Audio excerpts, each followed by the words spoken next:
السلام عليكم ومرحبا بكم في فيديو ووصفه جديده مع امل. في هذا الفيديو ان شاء الله غادي نشارك معكم طريقه تحضير لا جينواز واللي هي الاساس ديال جميع حلويات لا كريم. كنت سبق لي ونزلت لكم جوج ديال الفيديوهات ديال الجينواز، وحده بالباتور وبنكهه ديال الفاني، والثانيه نزلت لكم جوج وصفات ديال لا جينواز، الاولى باللوز والثانيه بالكاكاو وبلا باتور، يعني جينواز عاديه بالمولينكس اللي تقدر اي اخت تحضرها في المنزل ديالها وكتجي ناجحه. وراك شفتوا النتيجه قدامكم في الفيديوهات. هنا غادي تكون جينواز بدون خميره وبمكون اضافي اللي كيعطيها واحد الهشاشه اللي رائعه وبطريقه اللي ناجحه ومضمونه. واكيد كيف كتشوفوا في الفيديو يعني جينواز ناجحه، فما عليكم غير تتبعوا معايا الخطوات.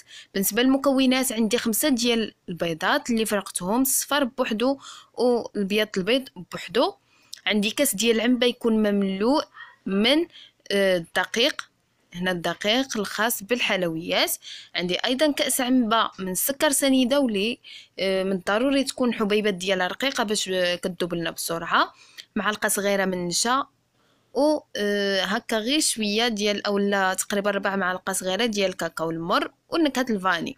بالنسبه لهذا المكون هو النشا، هو اللي كيعوضنا بزاف ديال الحوايج، يعني كيعطي واحد الخفه لهاد الجينواز هادي.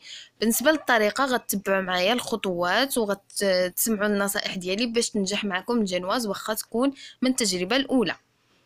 هنايا كناخذ البيض البيض ديالي كنطربوه هو الاول، ما كنطربش الصفار عاد تمشي الابيض، لا كنديروا البيض البيض هو الاول، كنطلعوه بالباتور وكنبقاو نزيدو في السكر كيف كتشوفوا معايا شويه بشويه حتى كنساليو الكميه اللي عندنا.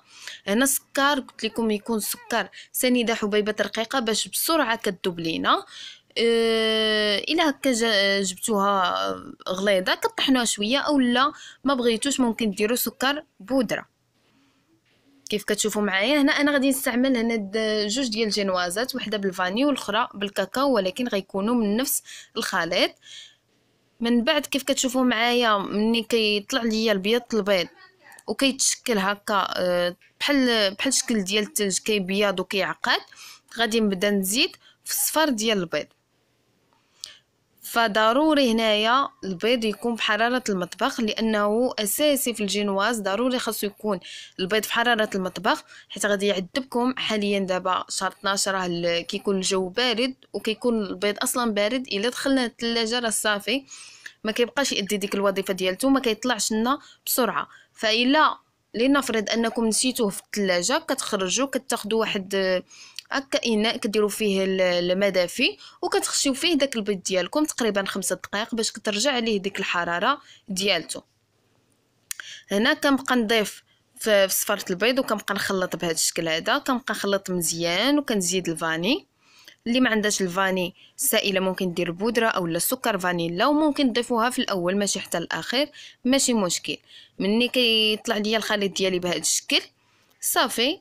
هذا هو الخليط هكا، يعني القوام ديالو خاصو يكون ثقيل. غادي نبدا نزيد في الطحين وانا كنغربل. انا الطحين انا غربلته من قبل ما نصور غربلته، يعني نخلته، ولكن كنعاود راه كل ما غربلتو الحاجه كتطلع لكم زوينه. ملي كتغربلوا الطحين 2 المرات 3 كتدخلوا فيه كميه ديال الهواء. دائما النواشف خاصهم يتغربلوا في الجينواز او لا في الكيكه، كيتغربلوا باش كيدخل فيهم كميه الهواء زائد الكميه الهواء اللي دخلات في البيض، وكتجينا الجينواز احسن من الباتيسري. صدقوني الا جربتوا وتبعتوا معايا فقط الخطوات غادي تنجح معاكم.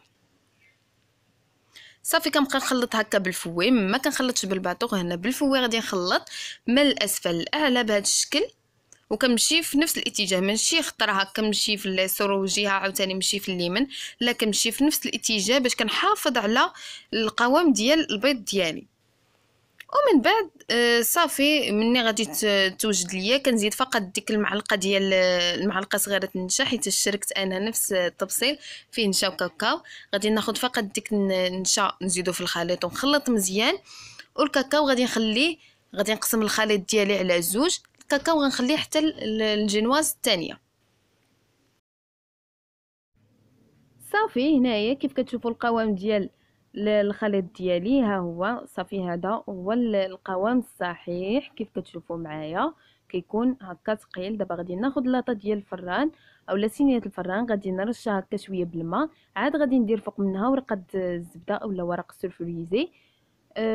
كنرشها هنايا بالماء باش ملي كندخلو الجنواز طيب داك الماء كيبدا يتبخر، وبالتالي كتجينا الجنواز خفيفه. هذا ممكن يعني تقولوا من الاسرار ديال نجاح الجنواز. كنوزع نصف الكميه ديال الخليط اللي عندي، غادي نوزعها تقريبا بقياس 22 على 28 كيف كتشوفوا معايا، وكنحاول نقادها باش ما كتجيني جهه طالعه وجهه نازله، يعني الجنواز كتكون في نفس السمك. بالنسبه للكميه اللي كتبقى ليا صافي كنزيد ليها الكاكاو، كنخلط بالملعقه هكا بنفس الطريقه اللي قلت لكم في الاول. ما غير كيبان هكا صافي ما بقاش فيها شي كريات ديال الكاكاو اولا الطحين، صافي كنحبسهم، كنكثروش من الخلط باش ما كيهبطش لنا الخليط. وغادي ندير نفس الطريقه وفي نفس اللاطه، يعني في نفس القياس كندير الخليط ديالي، وغادي ندخلهم الفران. ضروري يكون الفران بارد. غتشوفوا معايا كيفاش كنطيبو باش تنجح معكم. انا ما بخلت عليكم حتى شي معلومه. كيف كتشوفوا النار كتكون مهيله مهيله مهيله بزاف، وكنديروا اللاطات ديالنا من الفوق كنخليوهم هنايا 8 دقائق حتى ل 10 دقائق ماكسيموم 10 دقائق. صافي من بعد كنهبطوهم غير هكا كيذهبوا من الفوق، وها هي واجده. صافي كنحيدها من الورقه وانتظروني، اكيد غادي نحضر معكم العديد من الحلويات لا كريم غتشوفوهم في الفيديوهات. ونتلاقاو في فيديو ووصفه جديده ان شاء الله. بسلام عليكم.